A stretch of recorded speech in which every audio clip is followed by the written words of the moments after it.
I know it's been a while, so to all these 94 subscribers, wow, 94, that's still a lot. To all these 94 subscribers, thank you for sticking around.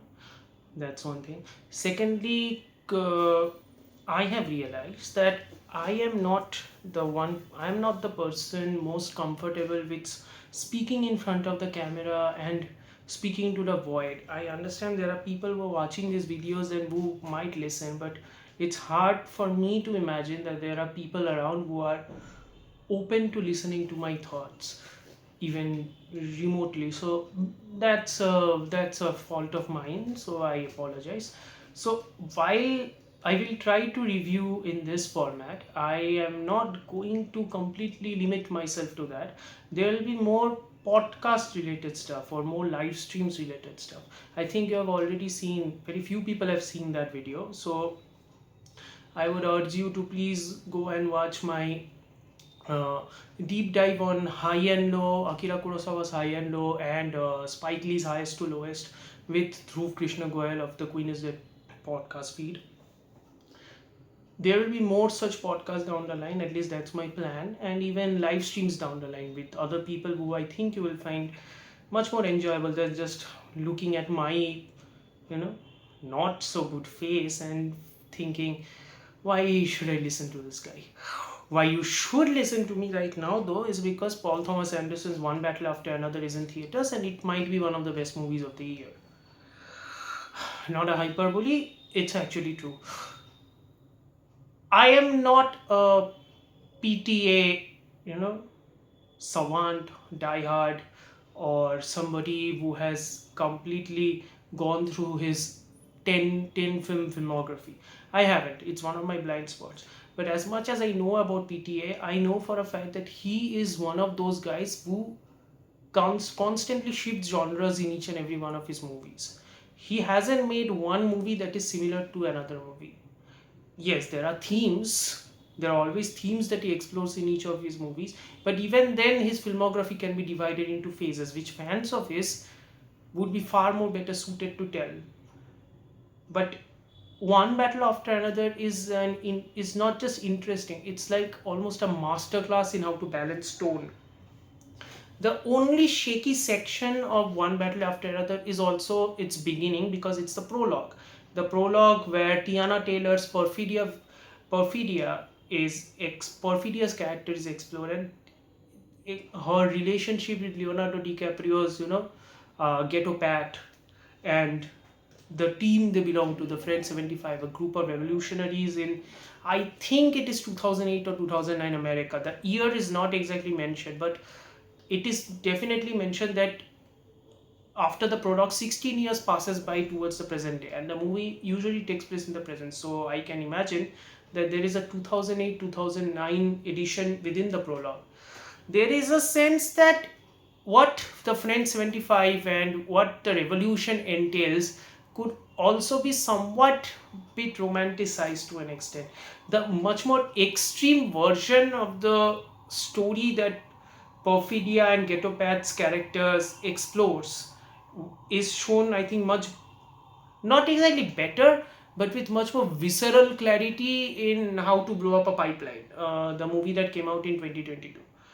I wasn't that much of a fan of the movie, but I can appreciate what it was going for. The extremity of quote unquote revolutionaries.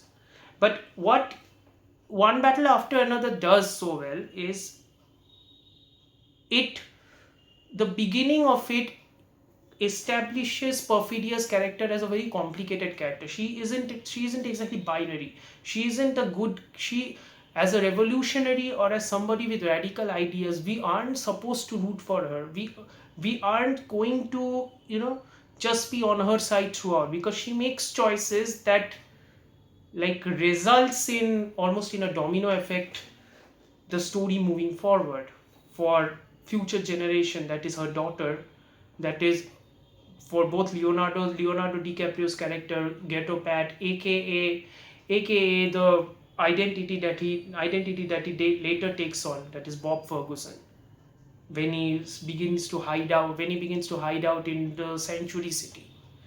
Now, the much more interesting relationship that occurs is between Perfidia and Sean Penn's Colonel, which is, for lack of a better word, a situationship that is quite perverse and quite hilarious.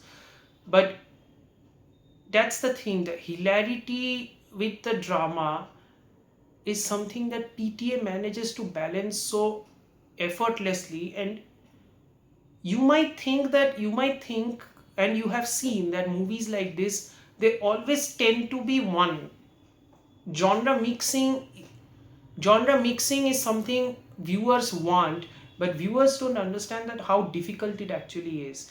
And in case of a movie like One Battle After Another, when the movie finally shifts from the first act of the prologue to the second act, it becomes essentially like a father daughter story morphed into a chase movie.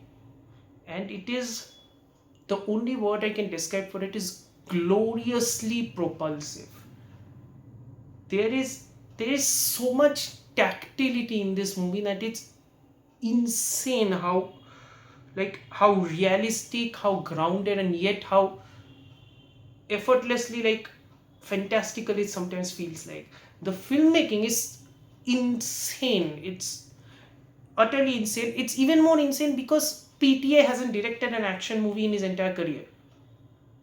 This is his first time, and it feels like this is the work of a guy who has done action movies throughout his life, which is not true. There are shades of James Cameron's. There are shades of James Cameron's filmmaking style within the car chase sequences. Heavy inspiration from the William Friedkin's French Connection. Heavy inspiration from Michael Mann's Heat. And but again, it's all done in so much precision and so much classistic way of, like, editing, that it almost feels seamless. And then there's the fact that Anderson is not shy at basically letting the camera, like, move so quickly. It's moving. It's following the characters. It's following the characters, and it is sticking very close to the characters from beginning to end. There's an entire segment from the time when Leo's Bob Ferguson finally learns that his daughter is under danger from being kidnapped by the colonel. He starts to hunt for her, and he goes to Benicio del Toro's karate teacher, Sergio, who has a very zen-like outlook, who advises him takes him to his home. And within that process, we see the differing stages of rebellion and revolution, because Benicio del Toro's character within Sanctuary City is also the head, is also the head of a secret organization who is protecting migrants. And the fact is, the movie does a very interesting thing of hammering home the big picture whilst also showing the big picture of what a revolution actually feels like. The revolution cannot be televised, the revolution should be live. Jill Scott Heron's famous dialogue, which is also name dropped here, which is also dropped in this movie, it is shown here because Benicio del Toro's character Sergio, while in a sequence that is both anxiety inducing, as he's taking leave, as he's taking DiCaprio's character from one room to another, while DiCaprio is trying to call and trying to figure out the rendezvous point within his drug addled mind, and almost getting into a battle of words on the phone.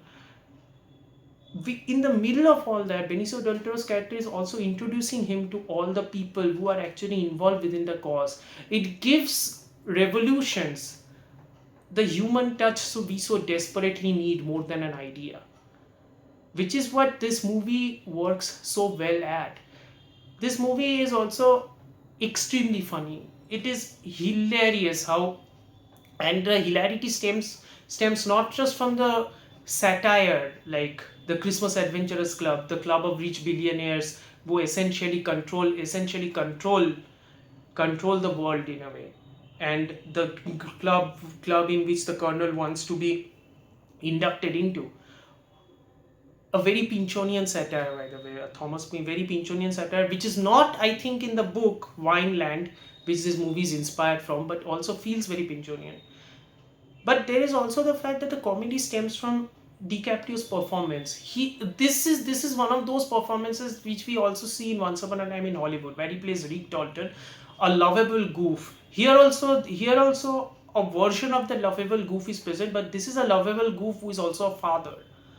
There is a very personal, deep personal connection he has with Chase Infinity, who plays his daughter Villa. And Chase Infinity's performance is completely in contrast to DiCaprio's performance, who is because she's very steely, she's very determined, and she is being rebellious without being overtly vociferous about it, which is really, really interesting. But what truly, truly spectacularly works is how it shifts genres from a movie about revolution to a movie about to a father and daughter story to a movie about parenthood, the discovery of parenthood, the acknowledgement of parenthood, and the fears of dealing in parenthood, to it suddenly becoming a chase movie and a western. And all it does is makes us realize not just in the not just in how complicated life ultimately becomes, but in also how complicated movie making is even as a process, and why some filmmakers can definitely be considered the masters of their craft, which PTA absolutely is.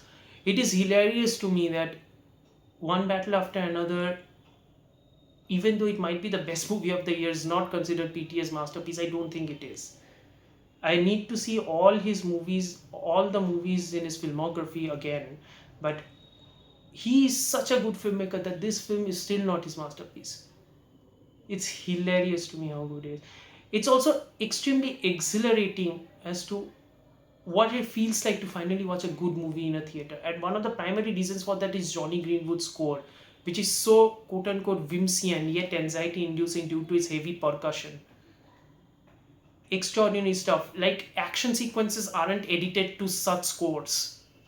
There is no epic or portent, but it still induces a level of anxiety nonetheless, because it is bringing forth that feeling of always in motion all the time. The only time in the movie where characters are actually still is when they are sitting in and or if they are in meeting rooms. The rest of the time the movie always shows these characters in motion, a feeling that One Battle After Another is essentially kind of like exhibiting the fight or flight response. Really, really good stuff. If people haven't seen this movie during this Pujo season, I can understand that people are going to watch Bengali movies, or people are going to try to watch Homebound or other movies. If there is a show near you, please, please, please go and watch. This is easily one of the best movie of the year, bar none. Bar none. I just came from watching this movie, and I had I still have so many thoughts. I need to ponder about it more. I need to write about it. I need to think about it. I need to rewatch it again. But I just thought that I should share some of my thoughts here and at least release a video, because boy, that channel is going to be dead very quick if I don't release a video. Speaking of, if you're still here, if you're still listening, thank you so much. Do like, do share, do subscribe. It really helps the channel. It really helps the algorithm, and I promise you, I'll be more consistent with my videos. I'll try to bring more podcasts, more knowledgeable stuff, and not just about movies. I'll try to be podcasts or videos about books, about comic books, about all of the myriad of things that hold my interest, not just movies. Because after all, this is my channel, right? I'm allowed to explore more on this sort of stuff. Thank you so much for listening. Thank you so much for like listening to my ramblings. Thank you.